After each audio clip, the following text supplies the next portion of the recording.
Hi, Isabella. Welcome to Landscape Photography World. How are you going? Thank you for inviting me.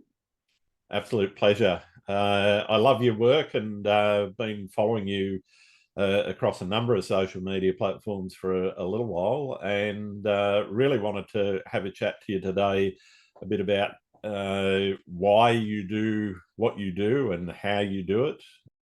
But mostly I'm really focused on that motivational side of things. What is it that actually makes you want to be a photographer and a landscape photographer in particular? So why don't you tell people who you are in the first instance, and then we can get on to some of the media questions then. Sure, perfect. Okay, yes, I'm Isabella Tabacchi, a landscape photographer based in northern Italy. Mm-hmm. And I've been photographing since a long time, since a lot of years. I started actually seriously 10 years ago, around 10 Okay. years ago, but before I've been photographing since the childhood, because I always loved nature. I always loved to discover. I always had creativity in my soul, and since 10 years I've been traveling. First, I started in the Alps, and then I started to travel to make some new experiences and also to develop my style until today. Okay. So what was it that actually got you started with landscape photography? That the landscape nature helps me a lot to express the sensibility.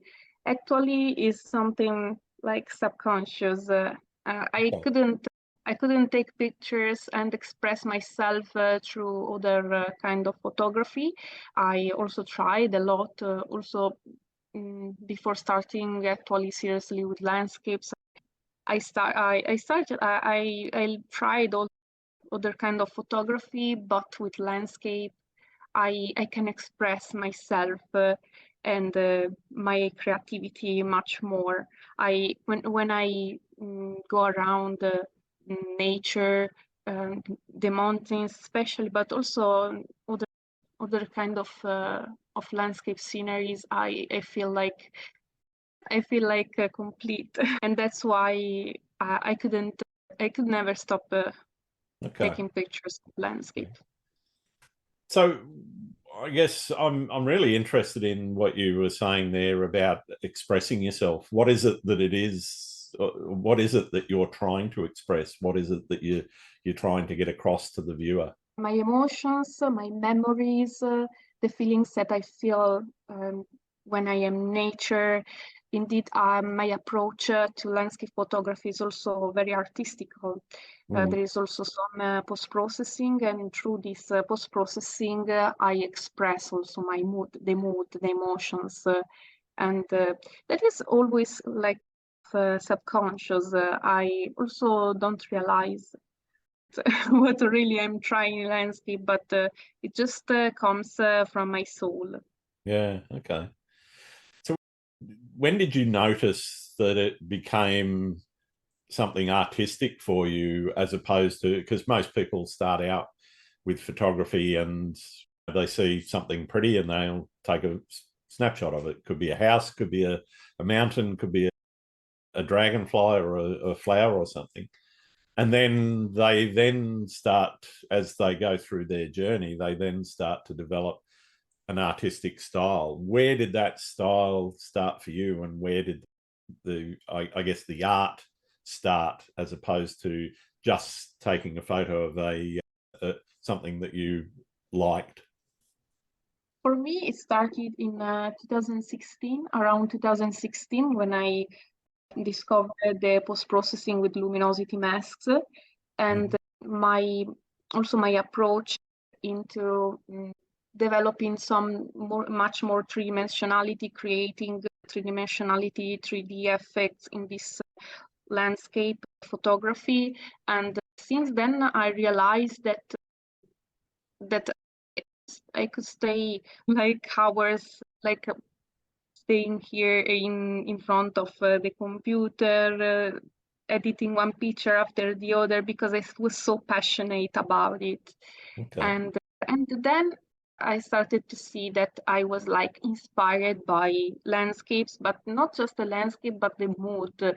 And from the landscape, from the approach into the location on the field, looking for strange compositions, particular special points of view, to see also the same location several times, and then a different approach with editing, depending also on the mood, on the weather, on which was the kind of weather of mood of nature Sure.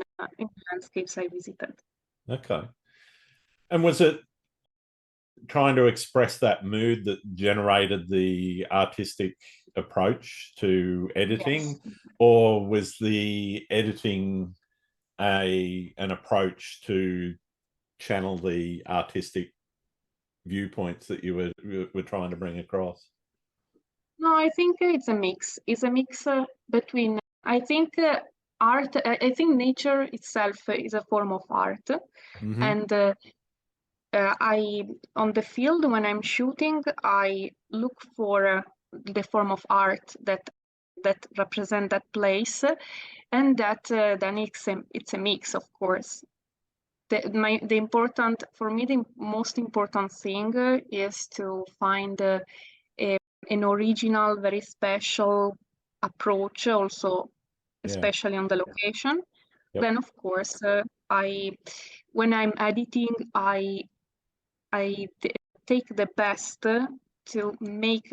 I make the best of the landscape. For example, I make the post-processing focusing very much on what I wanted the eyes of the people that watch my pictures Mm-hmm. as have to focus on. For Yep. example, a kind of tree, some leading lines, some natural leading lines, for example.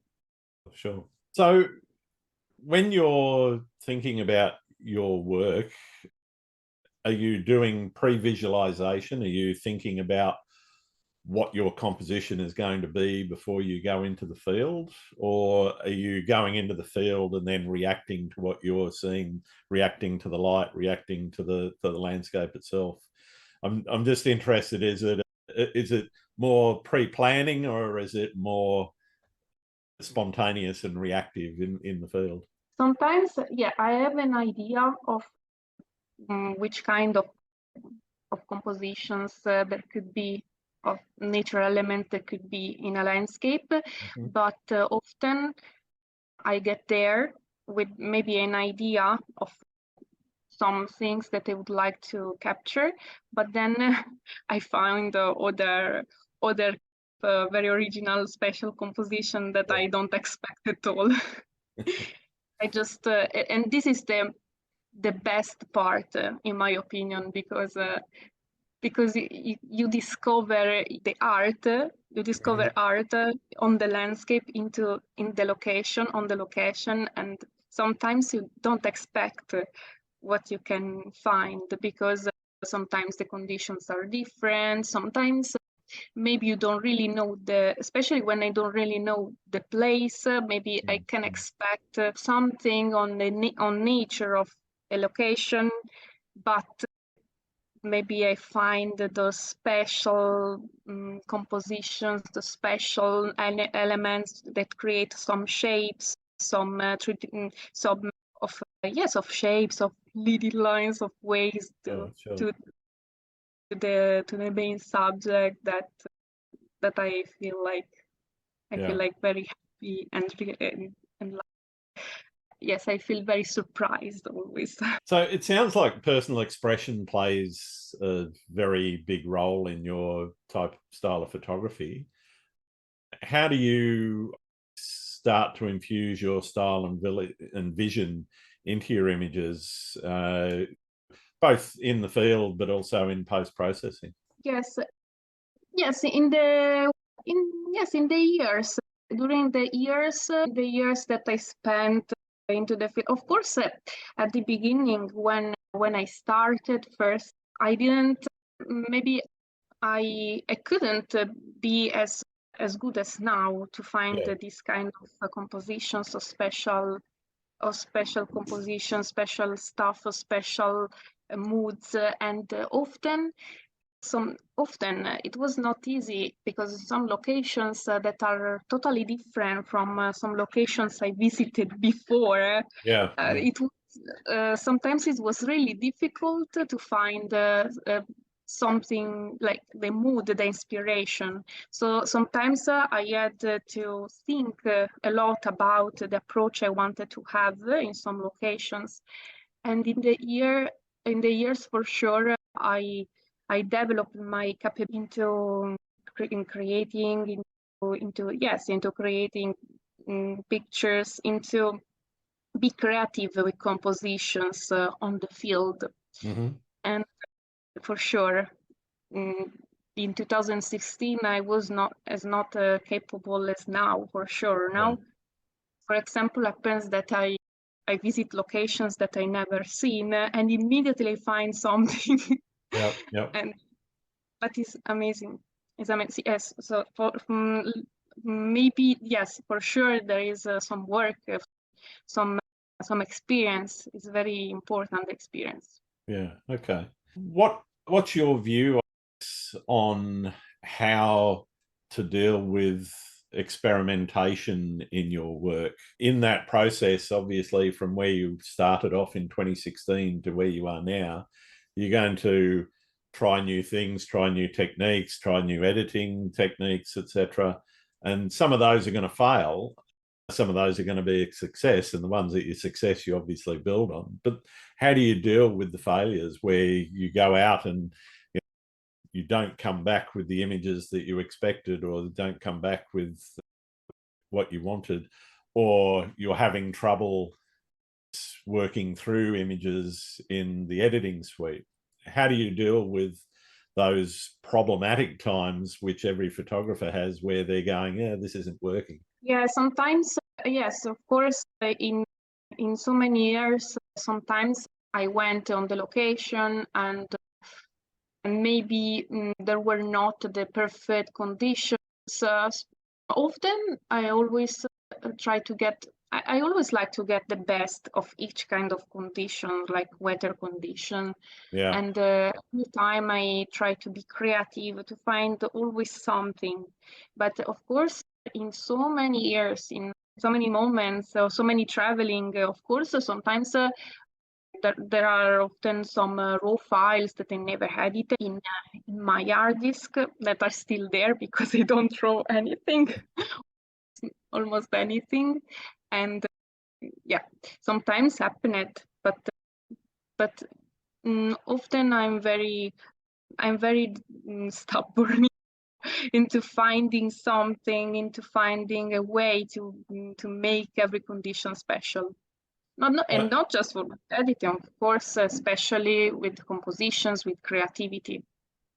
Sure. I think it's almost always possible to find something. How do you deal with things that you've looked at? As you said, you've got those raw files that are sitting there that you haven't edited. Do you ever go back to them and get inspired by things that you hadn't perhaps seen before, or you've changed your editing techniques, or you've found something new that you want to experiment in some of those images? Do you ever do that? Go back into your catalog and look for something that you didn't quite see before? Yes, a lot of times, because often when after a travel, yes, there are periods that I travel a lot. So often I get back also to some files, because maybe in some days I'm more inspired about editing some files that maybe have a kind of weather conditions. And often I also edited files that are like several years old, because it happens a lot of times, because maybe, yes, I learn maybe yes, I managed to experiment new techniques, new editing techniques, new ways to make these raw files better, to accentuate better some conditions, some things that were in the image, and then I return back often because so some days I'm more inspired about maybe editing some very moody and some very dark landscapes and some very cloudy landscapes. Other days I'm more inspired about sunny landscapes, about colorful landscapes. It depends. It totally depends on the day. I've got to admit, with the AI denoise in Lightroom and Adobe Camera Raw, I'm diving back into quite a few old night shots of mine that were kind of underexposed and really, or I've had to pump the ISO up so high that they're really noisy, and they were never going to see the light of day until something like the AI denoise came along. How do you fit those new techniques in? Is it just something that you do as something new is released, or as you learn something, do you just add that to your kit bag and keep adding to your workflow? Or I guess I'm interested in how your workflow has evolved from where you started doing post-processing into where you are now. Yeah, yes, often, yes, when I, for example, usually, yes, from 2016 and even the period before, the years before 2016 until now, happened that often I re-edited some files, especially when during pandemic, that when I couldn't travel, I didn't have so much to do. So at the end, I had re-edited a lot of pictures that I didn't like anymore. I said, oh no, here, it was too contrasted. This is not, I don't like it. Now I want to try to edit it with my new approach, with more, with a better way to accentuate and make, to focus on the subjects and my new way, my new workflow, and especially in the years I developed a way that is more like, that is saving more time into editing, because I make a mental list about all the things that I wanted to get into a picture, and in this way I save a lot of time into editing. Okay. And this helps me a lot to know what I want to edit and to don't over edit. Absolutely. Where did you learn your fieldcraft and also your editing skills? Was it self-tuition, or did you go through some kind of formal schooling? No, it was mostly self-formations. Okay. Like maybe some tutorials about DK panel. Yep. Especially with the Schoenberg show tutorials that are great. I remember that I was studying day and night with these tutorials, and yes, but it was mostly self-formations, because I'm like this. I like very much to do things by my own, to be very independent. Yeah, it's normal. And also now that I'm studying a little bit Premiere. Okay. Self-formations. Yeah. How do you define success with your photography? What does success look like for Isabella? For sure, I think success is in my opinion, is to be a point of reference for sure, but mostly to be an inspiration for myself. And I feel very fulfilled when I'm able to travel and in the locations that in the countries that I wanted absolutely to visit, and then come back with amazing pictures that I think are amazing, that I'm really satisfied about it. And in my opinion, yes, when I think that I'm inspirational for myself, then everything is reflected outside. Yeah. Okay. Are you doing landscape photography or photography in general full time now, or is it just a part-time thing for you? Time. Yep. Okay. When did you start full time? When did it become your career?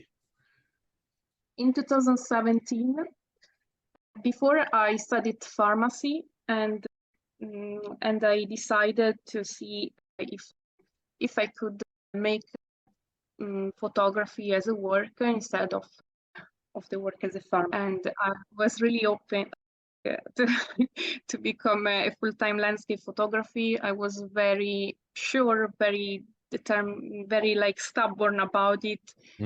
And at the end, I managed to do it. Yeah, fantastic. And how have you found that transition from working and where somebody's paying you to going into that sort of, I guess, more gig style economy where money's not always guaranteed on a regular basis? How did you sort of transition from the first to the second? Yes, in the beginning it was not easy, and because I had absolutely always to also to make things that I didn't like so much, very stressful things like these weekend workshops that for me were too stressful. But then the more and more I became known, I could manage to have a very good income also with campaigns, with coaching, Photoshop coaching. Right now, I feel very happy about it. I feel very How do you maintain your creative vision and the artistry or artistic integrity whilst also catering for the commercial and client demands that you get? Because sometimes what you want to do is not what the client wants. Yes. Till now, for example, for the campaigns, usually I was quite free into the campaigns with the brands that worked with me, because I always proposed the locations and several choices, and then they chosen the locations, the final locations, and at the end I always felt quite free. Of course, yes, sometimes they have some requests, especially about the products that they want to promote with my landscape photography. Of course, often I have to deal with it, but it's okay. For me, no problem. I find always the way to be anyway creative, to enjoy moments. How did you, I guess you mentioned becoming more known. How did you manage your personal brand through that process from being lesser known to being better known? Yeah, at the beginning, I always was on Facebook. I remember I started with Facebook, with the Facebook groups, with the community, and then I remember there was 500 pixels. Yep.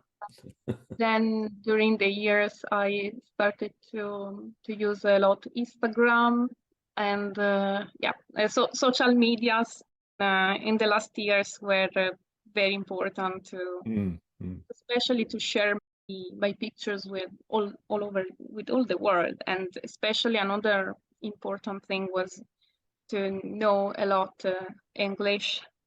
Yeah, your English is far better than my Italian. Well, yeah, there is a little bit of my Italian accent still, but for me it's okay. The important is that also my customers with workshops that come mostly from the United States, from foreign countries. They understand something characteristic, and it's okay. You've shot quite a lot of places around the world. Where is your favorite? What's one place that you just keep having to go back to because you love it so much? It's difficult because I visited so many different countries from each other.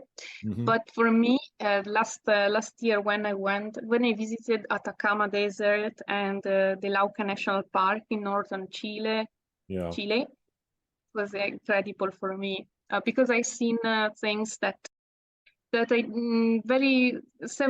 so many colors, so many colorful landscapes that I never seen in other places. Also a lot of color and these boundless landscapes with the vicuñas, the llamas, all these crazy places that I never seen. Also these blue lagunas, these blue lakes, contrasting with the grass, with the yellow grass.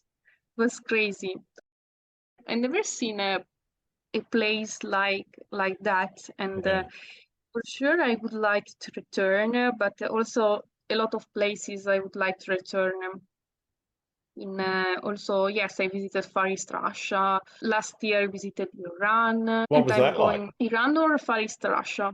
Either or both. But Iran, yeah, I'm really interested. It's one place that's actually on my bucket list to get in there and take a look around. It's very impressive. Especially I visited the Lut Desert, and it was really impressive because we slept on the sand and took pictures from sunset to sunrise. Fantastic. All over the night. It's great for night photography. Yeah, because there is quite dark skies. Yeah, a crazy sky, but I think the best sky I've seen in Atacama and Lauca National Park. Yeah, not a lot of cloud in Atacama. Yes, there is in Atacama. You visit places that have a very high altitude. Of course, it's much clearer. Yeah, the sky's clearer. Yeah, incredible. Fantastic. Where you live, there are places nearby that you're always going to, or are you more about getting out and traveling the wider world? I live in Bologna, yes, northern Italy. Here, close to here, there are hills, but I always prefer, if I go shooting, I always prefer to go directly in the Dolomites or in Tuscany. In the Dolomites, especially in Tuscany, I don't go so much. No surprises why. A lot of people, but it's beautiful. Sometimes I also love to visit Tuscany, and maybe in less crowded periods. And in the Dolomites, I always love to go. And I visited I think I visited almost all the places. Maybe there are still some places that I didn't visit. I like to hike a lot. So I prefer to go in the Dolomites directly. The Dolomites are like around 3 hours and a half, 4 hours from here. Some locations. Yes, talking about distances, maybe these distances are not for Australia. No, like Australia is nothing. No, I've driven 3 hours for a cup of coffee, but I guess I'm also interested in places like the Dolomites and Tuscany that get a lot of traffic, a lot of tourist traffic. Have you noticed any adverse impacts on the environment because of the number of tourists that are coming to some of those places? Yes, exactly. For me, yes, a lot, especially in the most famous places. In the Dolomites, luckily, there are places that are not so much well known because maybe there is a lot of hiking to do. Maybe not for photographers, but anyway, in August, in July, in the end of July, especially in August, a lot from there are a lot of Italian people because there are holidays. There are the summer holidays. Yeah, in summer there are a lot of people hiking everywhere. Yeah. But not some places not. But for example, there are several locations, especially the locations where you can arrive by car. There are a lot of people, Yeah. and yeah, of course, not all the people are respectful about the environment, and yeah, it can be, and also, yeah, of course, other reasons that we know about the climate change, but that are not, yeah, that are depending for sure on humans. Last year, there were mountains that usually have some perennial snow. They didn't have any more that snow on them, and it was impressive, crazy. Yeah, I think one of the things that it's not something we have here in Australia, because the mountains we have are not very tall, so you don't get a lot of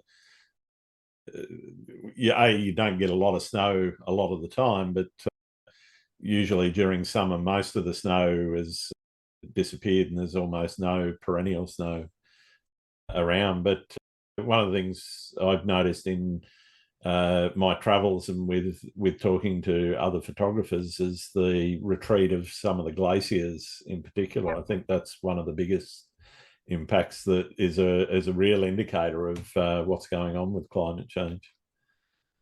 Yeah, exactly. Last year there was a tragedy on Marmolada Glacier because a huge piece fell down and a lot of people died. Yeah, yeah. I remember seeing that. Let's move on to something a little bit cheerier. What's your most memorable photography experience? For example, when I spent the whole night in the Lut Desert in Iran, pictures from sunset to sunrise, and also night photography in Lauca National Park. I remember when I turned off the lights, everything became dark, and I could see like the Milky Way that was so much visible in every detail. And yeah, a lot of experiences, a lot of incredible experiences, especially when you manage to go in places that you just seen maybe on Google Maps or on a picture around the web, and you imagine a lot about those places, and then when you see them with your eyes, it's totally different, and sensation is amazing. Yeah, fantastic. What about horror stories? Have you seen or have you experienced anything that you were frightened of or lost any gear or anything like that? No, I am very paranoid about that. So I always take care of everything, even when I go, for example, when I am on the highway, and I always take with me to the gas station when I go to take some food. I always take with me the gear. I'm very paranoid about it. Yeah, I'm very much the same. And also when there is a lot of wind, even if the tripod is very stable, I'm always there attached to the tripod because I'm afraid it falls down. It's crazy. What do you think you've learned about the world through photography? Them? What do you think you've learned about the world because of photography? I learned, yes, about the world. I learned that the world would be a very beautiful place if there would not be border politics, religions, because if you travel all over the world and capture a lot of beautiful landscapes and know a lot of nice people. This was the best thing I learned about my traveling. There are a lot of friends that I can't see anymore because that I met in countries that I can't visit anymore at the moment. And it's really crazy. Yeah. Are you the sort of photographer that gets back from a shoot and you're straight onto the computer, straight into editing? Or the sort of photography that prefers to leave things on their hard disk for a bit and they wait until it's the right moment to edit? Depends. Sometimes, yes, when I get a picture that I really love immediately since the first at the first sight, when I return home, I immediately go to the computer. Yeah. But some pictures maybe need more inspiration. In maybe some days I'm not inspired a lot about some weather forecast, as I was saying before, and maybe I need some more moments. For example, in today I opened a panorama of a place that I really love in Dolomites, the Violet Towers, and it's a location that has a big tower standing all the mountains, and I wanted to edit since last year, but then I never found the time, because in the meantime I visited so many locations, so many other places, and I gave the priority on these places. Now I'm editing this one. I said I want to edit it. I want to work at it, and I started to edit it. Yeah, fine. Yeah, I've got quite a few panoramas in particular where, you know, you take all the frames you need and everything, they go on the hard disk, then you get distracted and you do other things and you never come back to them. I've probably got about 10 or 15 that I really want to get to, but I've just never seemed to find the time. Yeah, exactly. No, it's normal. In Lauca National Park in northern Chile, I visited the Lake Chungara, and that volcano, the Parinacota volcano, with the roots in the front of the volcano. It made me dream immediately. Yeah. So I immediately had to go in front of the computer and edit that picture. But some pictures, maybe I really like them, but then I forget also about them, because I have an hard disk full of raw files. And sometimes when I return home with so many pictures, I get confused, and I have to tidy up my mind a little bit. Yeah, I think that's very true. You've got to sit down and actually get your mind in the right place to say, okay, these are the shots that I want to include in the panorama, for example, or this is what I want to do with this set of photos, and just knuckle down and do it. But yeah, it's finding that time and that focus to actually sit and do it that I always struggle with. I'm always wanting to go out and take new and more interesting photos. Yeah, it's always like this. It's always that you visit other locations and then you forget. It's always. Do you do much printing of your work? Much printing? Yes, I do a lot of printing. I have a printer. Here I don't have so much big printer, because then otherwise I don't know where to put the big prints. Right. So for the big prints, I go to a printer.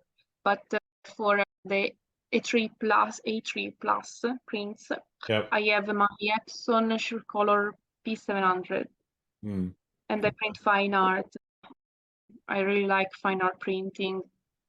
I really like an emulate paper, Photorag Barita for some prints. It depends on what's the effect I want to have on my pictures, but I really like to print by myself. Yeah. I think it can be very technical, but it's a very rewarding experience, I think, to be able to actually control the color and using the paper that suits the image as well to get the best out of what you're trying to do. And also because we use very good cameras with very huge sensor, very beautiful details. Of course, we have to print them, because otherwise we keep them on the computer. That's it. Yeah, no one's ever gonna ever see all that detail on Instagram. No, exactly. It opens a new world when you print your images. You can see really the details of and the quality of the camera, of the lenses of your work. Do you do any exhibitions? No, I don't do an exhibition, but I sell my prints Oh, online. okay. I have an e-commerce. What do you do when you hit a creative wall where things just aren't working? You don't want to go out and take photos, or you don't want to edit. How do you push past that and get back into the mode of thinking that you need to move past that creative sort of stumbling block that everybody gets at some point? It never happened to me. Okay. Of course, sometimes I have usually I travel. When I travel, I just have a big. I just want to go outside and see and discover when I travel. Then usually I travel like I'm usually in summer, autumn is usually the time of the year, the period of the year when I usually travel a lot. Then I usually take a break to edit the pictures, to do my Photoshop coachings, to think about other things, and and yes, in that period I don't I don't go outside, but never happened that I don't want to go outside, even when usually I'm not so much a morning person. So Okay. when I have to do the sunrise, to go out for a sunrise, sometimes at the beginning I'm tired, but then I remember that I have to go out to take pictures. Yeah. So I need to go out, and I immediately wake up, and then everything was worth it. So Yeah. Yeah. nice. It's definitely one of the things I struggle with. It's getting up at 3 a.m. to go and do a sunrise shoot. Yeah, exactly. Or not sleeping at all Yeah, that's it. in the desert, in Lut Desert. I didn't sleep at all. Sometimes between when I had to do to take the very long exposure, 5 minutes exposure for the foreground for the Yep. night photography shots, and I had to do even focus taking for these views. Of course, I slept between an exposure and the other. Sometimes Right. a little. Okay. You mentioned the use of your social media and so forth. How do you feel your relationship? What is your relationship with social media now? Is it something that you enjoy? Is it something that you just have to do, and so you just do it? Where are you with your social media at the moment? Yeah, it's I like the way I like it for the reason that I like to share my stories, my experience behind the pictures, Hmm. and especially with Instagram stories, and also to share which are the results on on my feed, and I like that yes, there are a lot of people that are waiting to see my works, Yep. and that support me since so many years, and this I really like about it. Maybe yes, of course, the it sometimes is difficult maybe to deal with all this. I have to post at a certain time, or I have to post like. Each day or every 2 days. In the last period, I prefer to post like maybe 2 times per week, Yep. and just very quality works. Keep Yeah. very high the quality. For me, it's very important because I've seen that no, it's very important this and yeah, it's very important because otherwise I somehow lose the inspiration if I have absolutely to post each day. I prefer to keep the quality high, in my Yeah. opinion. I And think that's very true. The quality can suffer if you're there plugging away absolutely every day. And I know I fall into the trap sometimes of doing that and putting out into the world stuff that probably shouldn't be out there. Sometimes I put out stuff that is very different. I usually do sunrise seascapes. That's what a lot of people know me for.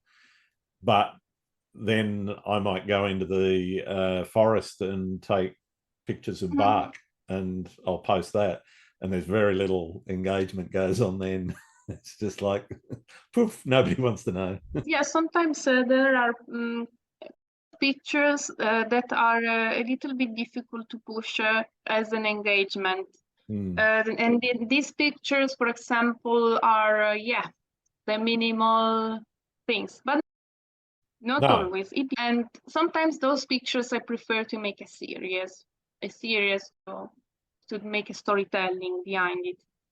But yeah, also, for example, in northern Chile, I found a lot of minimal compositions, minimal scenes, and of course I did a series. Of course, that series had less important engagement than, for example, the wide angle shots with the trees, with the frames of trees, or with the roots, of course. But yeah, I think that sometimes to document a little bit my experience is okay to post them, maybe with the storytelling, maybe in a different way, but yeah, it's normal. Absolutely. What do you see as the future of photography, and what do you see as the biggest challenge in that future? Okay, in the future, I think in the future it will be more and more important to tell the experience behind and the work, the big work that there is behind the picture. Yep. This is also talking about in artificial intelligence, but also a lot of new editing technique that aim to make to take, for example, a foreground from a totally different location and put it in a location, and then in the next years probably it will be more difficult to know what is real and what is not. Okay. In my opinion. So it will be more and more important to tell the experience, to learn, to do a lot of storytelling, and to show a lot what's behind the scenes. Yeah. In my opinion, which is not a problem. I like it, and it helps me to go out from my comfort zone of my pictures, of my computer. Nice at the end. What in terms of those challenges, you mentioned AI. A lot of people obviously are talking about that. I have the feeling personally that it's not going to impact very much, certainly on what I do, because as you said, it's about the experience. It's not necessarily about the image that you come out with at the end. That might be the reason why I went on the trip in the first place. But for me, that experience of going out into the world and taking photos, that's never going to disappear. I've had to play around with it, but I just don't see it as being terribly interesting, to be honest. Typing a few words into a computer and seeing the images that it spits out, okay, it can spit out images, you know. Absolutely. Oh, no, absolutely. It will never replace anything. To be honest, yes, from a lot of months ago, I tried to see how to do these pictures, but then I got really bored, because for me, the beautiful experience is to go out. Absolutely.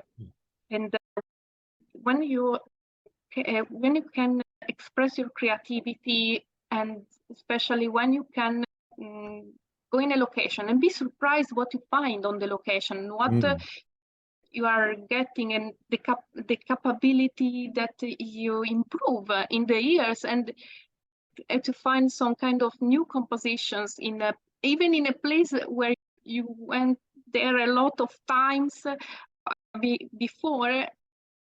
This is incredible. It will never replace other things will never replace this kind of experience. So that's why I would really get bored. I just can express myself through this. I don't care if I take longer. I don't care if I take longer to develop my images. I don't care, because the end result will be always better, in my opinion, because it's mine. It comes from my soul, from my emotions, from my creativity, not from other people.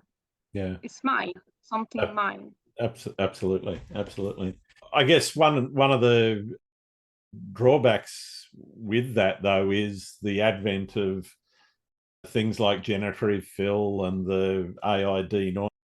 I'm singing the praises of AID noise because it gives life to images that would never have seen the light of day for me. Usually because technically I haven't quite handled the exposure quite as well. And they're usually much older images. But where do you see the place for those sorts of tools which enable people to enhance an image or change an image beyond what was actually in the frame when you took the photo in the first place? Yes, for example, the tools that have AI as yes, to, for example, to improve some technique in post-processing, like the denoise are okay, but the important thing is always to experience, to do something yours that is yours. Yeah, totally agree. What do you like to do when you're not out shooting or not doing photography? I like to do a lot of sport. I like to hike. I started to go diving. Okay. I'm taking all the diving licenses because in the future Awesome. I would like to do underwater photography too, also. Fantastic. I look forward to seeing some of your underwater photography. I'm looking forward, and now in next weekend I'm going to do some. I'm going to take the diving license, the 18 meters diving license, the open water, and then I'm looking forward. I can't wait. And yes, of course, my instructors always told me that I have to become a good diver before taking pictures. Also because I have to see what I like. Yeah, because you have to survive to be able to bring the pictures back. So. what I like underwater. And yes, at the beginning, maybe you have to try with something smaller, with some small camera or an action cam, because of course I would like to start with the high quality, with the housing and so on. All the But lights, of course, first I need to improve my technique also in diving. But I think it's an amazing adventure. I'm really looking forward to do it. And yes, and then editing, Photoshop coaching, I spend my days like this. Yeah. Photography, photography was covering a very big part of my days until some years ago, but now I want also to do some more things like diving, like more sport, hiking, a lot of hiking. A lot of people might, my wife in particular, might think that there's nothing in my life bigger than photography. But yeah, I think living life and getting out and experiencing things aside from when you've got a camera in your hand is a wonderful experience too. Exactly. Yes, photography for sure will always be the protagonist in my life, even in diving in the future. Yeah. I can't help looking at things and going, yeah, well, I can see a frame there. I can see how that would work. Are there any photographers that you think I should be talking to on the podcast? Just a couple of names. There are a lot of photographers, a lot of photographers. Maybe Daniel Corden, for example. Okay. Yep. Corden, Arcadamus. And yes, these are good names also. Yeah. Okay. There are quite famous. I do have them on my list. I haven't spoken to them yet, though. They are very and yes, but there are so many very inspiring photographers that I see every day in social media. So. I'll never run out of people to talk to. It's very difficult to. Yeah. I have one more question for you. For my listeners, it can be one of the most important, but also one of the most divisive issues for landscape photographers. I think I know what you're going to say when I ask you this question, but you might surprise me. Do you like pineapple on pizza? Pineapple on pizza. Pineapple on pizza. No, no, I don't like so much a pineapple on pizza. Actually, I never tried pineapple on You've pizza, never but it's tried it? Ah, okay. I only tried. For There's a me, it's very strange. Indeed, there are very few pizzerias that put pineapple on pizza here yeah. in No, Italy. I think it's more an American or an Australian thing. Yeah, I think sometimes they do it for tourists, but I've seen also very few people taking. I love a lot of chili on pizza. A lot of chili. I love to put chili everywhere. yeah. So yeah, but the pineapple is because it's very strange for me to put something sweet on the pizza together with the tomato and mozzarella also. Okay, okay. My girls like a Nutella pizza. Yeah, Nutella pizza when Nutella pizza, of course, without Yeah, yes, without the them meat and yeah, without the cheese. it's okay.